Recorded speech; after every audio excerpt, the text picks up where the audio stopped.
Tujye kurebera hamwe amateka ya Uwiringiyimana Agathe ubarizwa mu cyiciro cy'intwari z'u Rwanda muri kategori y'Imena. Twibuke twiyubaka duharanira ko ibyabaye bitazongera kubaho ukundi. Dushyire urukundo rwo gukunda igihugu imbere. Yari umugore w'umunyamahoro, umugore wangaga akarengane, umugore wahagaze ku ijambo rye kugeza ku mwuka we wa nyuma. Umugore kandi yangaga ivangura rishingiye ku moko. Uwo ni Uwiringiyimana Agathe uvutse ku itariki 23 Gicurasi mu 1953, yitaba Imana ku itariki 6 Mata 1994. Yabaye Minisitiri w'Intebe w'u Rwanda. Uwiringiyimana Agathe ni umwe mu bagore bazwi mu mateka y'u Rwanda mu ntwari z'u Rwanda icyiciro cy'Imena. Yavukiye mu cyahoze ari Butare ahitwa Nyaruhengeri, aherereye muri kilometero 140 uvuye i Kigali. Hashize igihe gitavutse, umuryango we wagiye gukorera mu cyahoze ari Kongo Mbirigi. Uwiringiyimana afite imyaka 4 nibwo umuryango we wagarutse Butare. Amaze gutsinda ikizamini cya leta cy'amashuri abanza, Uwiringiyimana yagiye kwiga muri Lycée Notre Dame de Citeaux. Mu 1976 yahawe impamyabumenyi mu mibare n'ubutabire, ahita aba umwarimu w'imibare muri École Sociale de Butare. Muri uwo mwaka ni nabwo yasezeranye n'abarahira Ignace, baza kubyarana abana bane. Mu 1983 afite imyaka 30 y'amavuko, yabaye umwarimu w'imibare n'ubutabire muri Kaminuza Nkuru y'u Rwanda.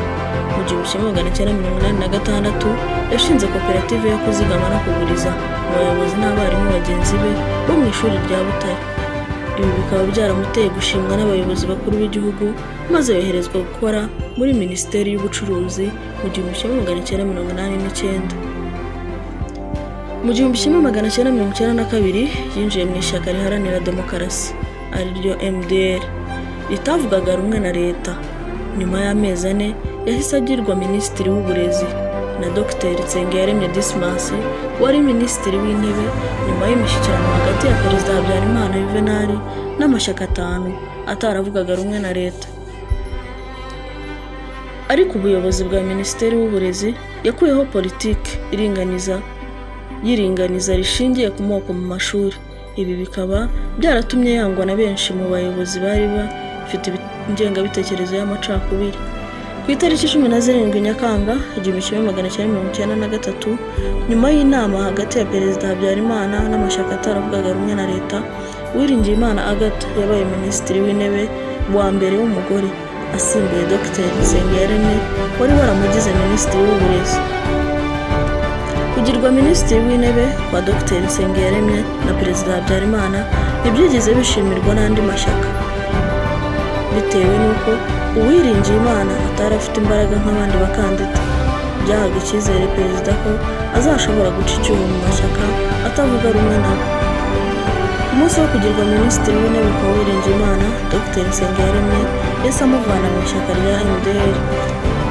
Hakomeje kubaho imishyikirano igamije amahoro hagati ya Habyarimana, amashyaka atavuga rumwe nawe ndetse na FPR. Amasezerano hagati ya Habyarimana, amashyaka 5 ataravugaga rumwe na leta ndetse na FPR yaje gusinya tariki 4 Kanama 1993 mu masezerano ya Arusha. Habyarimana yagombaga kuba perezida w'agateganyo, Minisitiri w'Intebe akava muri MDR. Hagati aho Uwiringiyimana ntiyari yishimiwe na Perezida ndetse n'abamwe mu ishyaka rye. Ibi bikaba byaragaragariraga mu nama n'abanyamakuru aho bakundaga kumwibasira. Ishyirwa mu bikorwa rya guverinoma y'agateganyo ryagombaga gushyirwa mu bikorwa itariki 25 Mata 1994, aho Uwiringiyimana yagombaga kuva kuri uwo mwanya kuko atari akiri muri MDR. Ibiganiro hagati ya Habyarimana, Uwiringiyimana na FPR ntibyigeze bigera ku ndunduro, kuko Perezida Habyarimana yishwe arasiwe mu ndege hafi saa 2:30 z'ijoro ku itariki 6 Mata 1994. Nyuma y'amasaha make Habyarimana yishwe, Uwiringiyimana yagiranye ikiganiro na radiyo mpuzamahanga y'Ubufaransa RFI yerekana ibiri kubera mu gihugu, agira ati: "Hari amasasu hirya no hino, abantu baryamye hasi mu mazu yabo. Turi guhura n'ingaruka z'urupfu rwa Perezida. Ndizera ko twe turi abasivili nta ruhare dufite mu icwa rya Perezida." Mbere ya saa 9 z'ijoro ingabo z'umuryango w'abibumbye zohereje abasirikare b'Ababiligi mu rugo rwa Uwiringiyimana. Zigombaga kumuherekeza kugera kuri radiyo Rwanda, aho yagombaga gutambutsa ijambo rihumuriza abaturage. Uru rugo rwa Uwiringiyimana rwari rurinzwe n'abanyegana 5 bo muri Minuar, hakiyongeraho abandi 10 b'Ababiligi. Imbere mu rugo rwe harimo abasirikare barindaga perezida, ariko hagati ya saa 1 na 15 z'ijoro abasirikare bari bashinzwe kurinda perezida bagose abasirikare ba Minuar, maze babategeka gushyira intwaro zabo hasi. Uwiringiyimana amaze kubona ko nta burinzi agifite, yahungiye ahakoreraga abakoranabushake b'umuryango w'abibumbye. Abatangabuhamya bavuga ko abasirikare bashinzwe kurinda perezida binjiye aho bari bashaka Uwiringiyimana, bitewe n'uko yatinyaga ko bakwica abana be. Yahise yiyerekana we n'umugabo we, maze bahita baraswa ku kanya. Abana be bahise bahungishwa mu Busuwisi. Mu gitabo cya Romeo Dallaire yise Shake Hands with the Devil, avuga ko abana ba Uwiringiyimana Agatha bahungishijwe na Kapiteni Mbaye Diane, wari umusirikare wa Minuar.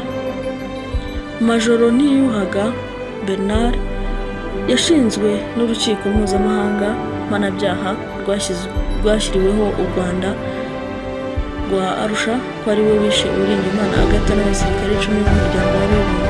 Uwiringiyimana Agatha yabaye umwe mu bagore bake b'abanyapolitiki babashije kurwanya igitugu, ubabarirwa mu ntwari z'igihugu cy'u Rwanda mu cyiciro cy'imena. Uyu Uwiringiyimana Agatha yakoze kubana nanjye mu mateka ya Uwiringiyimana Agatha. Dukomeze kwibuka twiyubaka, dusigasira ibyagezweho.